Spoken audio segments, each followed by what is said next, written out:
Have you ever given so much of yourself to others that you forgot to save anything for you? There's a quiet kind of pain that comes from always being the strong one, the helper, the person everyone depends on, until one day you realize you're completely empty inside. Most people think burnout happens because you care too much, but the truth is darker than that. It happens because you were taught that your worth only exists when you're useful to someone else. What if the very thing that made you feel needed was the same thing slowly erasing who you really are? This is the story of a man who learned that lesson the hard way, and what he discovered might change how you see your own life forever. Daniel was the kind of person people called when they needed something. A ride to the airport at 5 in the morning, money to cover rent, someone to listen when life got heavy. He never said no, not once. His phone buzzed constantly, and every time it did, he answered. It made him feel important, necessary, like he mattered. But somewhere along the way, Daniel stopped checking in with himself. He stopped asking if he was okay. He assumed that because he could help, he should. And because he should, he had to. It became automatic, a reflex. The moment someone reached out, he was already moving, already solving, already giving. His apartment was small and dim, cluttered with things he never had time to organize. The kitchen counter held coffee cups from 3 days ago. The laundry basket overflowed in the corner. He barely noticed anymore. He was always on his way out the door, always meeting someone, always fixing something that wasn't his to fix. His friend Marcus called one Tuesday night. Daniel had just gotten home from work, exhausted, his shoulders tight and aching. He hadn't eaten yet, hadn't even taken off his shoes. "Hey man, I know it's late, but I'm stuck," Marcus said. "Car broke down on the highway. AAA says it'll be hours. Can you come get me?" Daniel looked at the couch, at the silence in his apartment, at the meal he planned to make. Then he grabbed his keys. "Yeah, I'm on my way." The drive took 40 minutes. Marcus talked the whole ride back, venting about his job, his girlfriend, his landlord.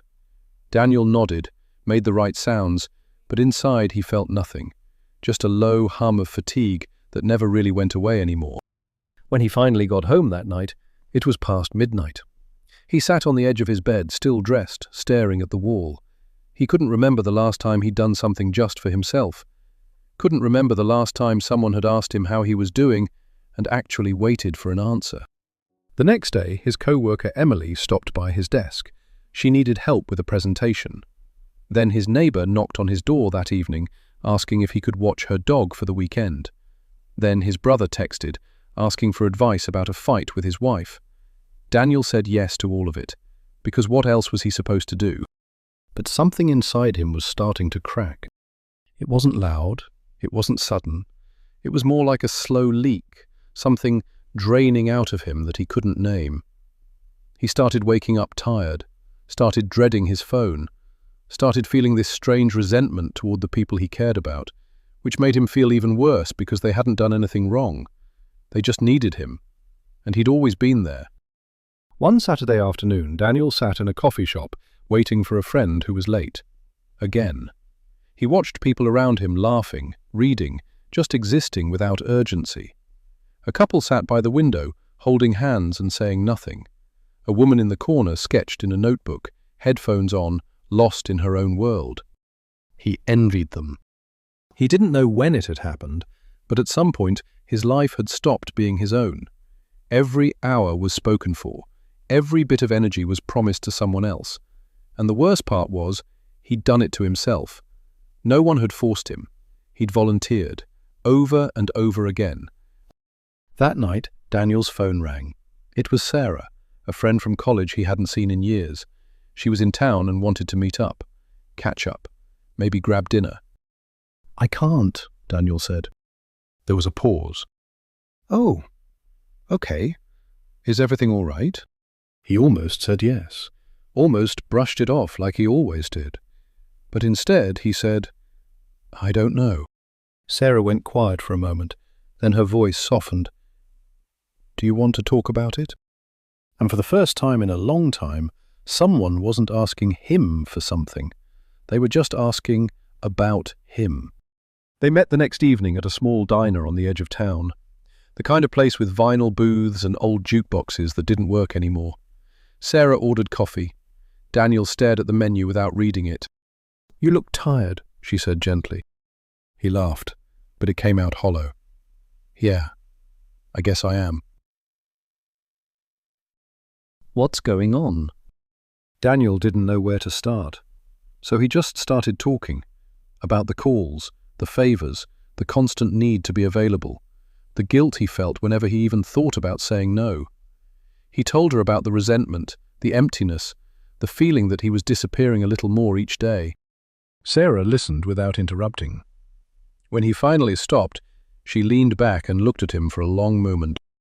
"You know what I think," she said. "I think you've been running from something." Daniel frowned. "What do you mean?" "I think it's easier to focus on everyone else's problems than to face your own. It's easier to be needed than to sit with yourself and figure out what you actually want." Her words hit him like cold water. Because she was right. He'd been so busy being useful that he hadn't stopped to ask if he was happy, if he was okay, if any of this was what he actually wanted. "I don't even know who I am anymore," he admitted quietly. Sarah reached across the table and squeezed his hand. "Then maybe it's time to find out."